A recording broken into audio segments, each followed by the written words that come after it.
Big Decision Ahead. So give us a bit more information about that. Yeah, for sure, Coach. I mean, I had I struggled with it a little bit because there were a few directions I could go with in terms of headliners for this, but I figured we're getting closer. I think we're about 6.5 weeks away from trade deadline time. You know that, of course, Hughes is he's going to have some big decisions ahead in order to make here. At least the one thing, I mean, we've claimed it all year long, and of course, if you're objective about it, you would have seen it coming. Is the fact that it's going to be very, very difficult to make the playoffs. So in terms of buyer seller, we definitely know that we're sellers, and it would be the prudent thing to do here because it stays within the confines of what their framework is in the development process. At least that part's out of the way, and he knows what to look at. Having said that, though, I mean, Hughes is not going to be shy or timid in terms of making multiple moves if the right offer is there at the trade deadline time. It's simple. Like,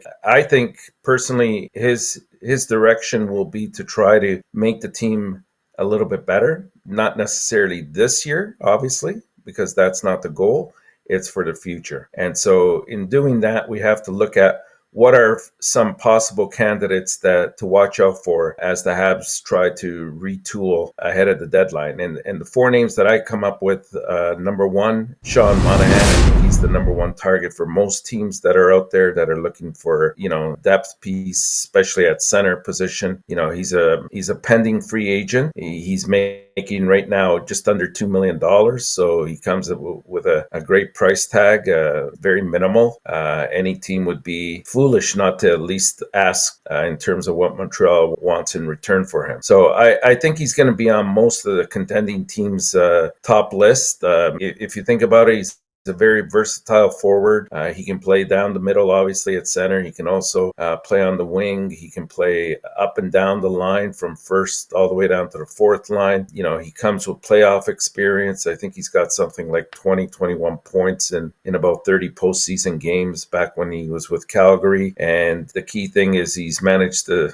knock on wood, he's managed to stay healthy all year long. I know there's arguments to be made that, it could be valuable to stay in Montreal, especially if he's willing to take a bit of a pay cut and stay here. And they're all valid conversations to have. But I think if the return is significant enough, it would serve Montreal well to try to trade him at the trade deadline time, in my opinion. A couple of other guys to watch out for, obviously, are also Tanner Pearson. He's also a very versatile individual. I mean, he's more of a veteran forward, of course, having been with Vancouver and some other teams. But he's currently on the IR with an upper body injury. But he's projected to be back prior to the trade deadline time. And I think maybe a team that's not looking for anything huge, but maybe a third or fourth line player that's going to add a little bit of experience and some size, will definitely look at that. He does have I believe a 17 no trade clause in his contract, so that's something to consider. He's 31 years of age, so he's not going to be a definite plan of Montreal's future. He's making, I think, just over $3 million, $3.25 if I recall correctly. This one will be a tricky one because maybe teams will be looking for Hughes to take back some money on this contract if they make a trade. And I really don't see Hughes doing that. I think that if he gets the right return, he might consider it in terms of taking back some money. But otherwise, he usually doesn't like to do that kind of stuff. So, likely like a mid-round pick or a mid-level prospect headed back could be what to expect from that. Third person, of course, is Jake Allen. Talked about that. They've been going with the 3-goalie system all year long. Ideally, it's not the right thing. Most goalies, even though none of the three have really complained, but most goalies like that schedule to their practices, to their games. They want to know that they're going to be playing. The coach would like to have that opportunity to ride the hot hand when he can, and really, that hasn't happened. I don't think any Montreal goalie has played 3 games back to back to back this year, so the most has been 2. And so you can expect him to go. And given, in the past week, Coach, we've seen a number of starters go down in injuries, plus some some of the teams that were having goaltending problems.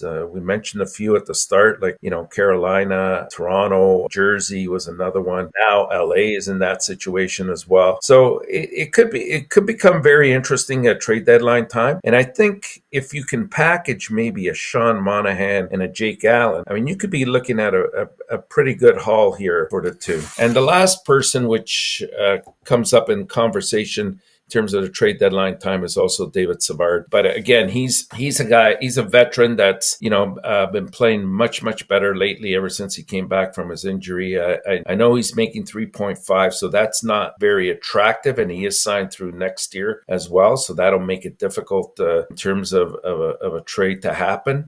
He doesn't have any trade protection, so at least the door is open there. And he's got, I think, 10 points in the 19 games that he's played. So he's actually, his offensive skills have actually improved a little bit from last year. Is it one of those cases where Hughes is going to try to sell high here on Savard? And again, you can make arguments for Savard staying. And definitely, I think if somebody like Monahan is on the way out, it might be smarter to keep Savard for purposes of being with a very young defensive core. It would be kind of difficult to trade two veterans out of your lineup that have that kind of value and leadership skills all at once. I mean, for me, those are the four names that really stood out. Of course, there's other things that could come up. There's always, Armia could be a depth piece, but I think the contract will kind of shy people away. I don't think Gallagher's going anywhere. I don't see really anybody else going. Maybe outside chance of a Jake Evans if the price is right. But I think those are the four key names that I think Hughes is going to have to make some very important decisions, and I think hopefully he'll come up on the positive side of the ledger. Only players I don't see they going to trade is David Savard. Yeah. In my opinion, he had too much value for the Montreal Canadiens right now, like Mike Madison. I think they will not let them go for that part. Jake Allen and Sean Monahan, I can see that departure for the Montreal Canadiens. Yeah, and the other thing is too, Coach, I mean, you're right about that. I totally agree with it. The other thing is, you don't want to stir a bee's nest here, but I don't know. I don't know what's going to happen with Arbor Jackeye. That's going to be an interesting situation. Apparently, from the rumors I'm hearing, there are some teams that are willing to offer a first. If you're confronted with that type of an offer, do you do it or you don't? And you know how much I like Jackeye, so the only way I would do that, at least he had to be at least a minimum a top 15. Yeah, I would agree with that. Because he give you a safety right now at that moment. It's not an obligation to trade him at this time anyway. But the rest, anything they can get a huge trade in return, I would not be surprised they could apply that situation for each one of them. Thank you to watching another Habs Nation video. But before we leave, we invite you, don't forget to click on the like, subscribe to the channel, and finally let us a comment about this video. And remember, you have greatness inside of you, and we wishes you an amazing, great, and blessing day.